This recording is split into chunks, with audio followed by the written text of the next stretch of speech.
Kenapa Pak? Kena puting beliung apa? Angin puting beliung. Intinya angin. Jam berapa Pak? Jam 4. Jam 4. 4 subuh. Ini kerusakan apa aja Pak? Ya banyak ini, banyak genteng-genteng sama asbes pada kabur. Ada yang parah nggak Pak? Parah mah gang 3 Pak. Apa itu? Rumahnya pada pindah semua ke barat, selatan, sana timur semua. Pada ke timur. Tapi nggak sampai karena warga ya, nggak ada Paling ya. rumahnya doang yang kena semua. Pohon ambruk ada pohon ambruk. Ambruk nggak ada, cuman pada kabur semua itu genteng-genteng. Kejadian apa ini?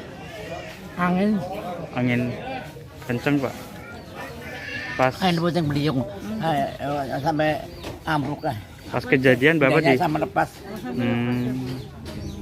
Pas kejadian Bapak di rumah Pak. cuma semua. Pas apa ya Pak yang didengar, apa yang dirasa itu? Masa saya baru tidur aja jam 2 saya baru tidur. Jam 2, jam 4 baru itu selesai.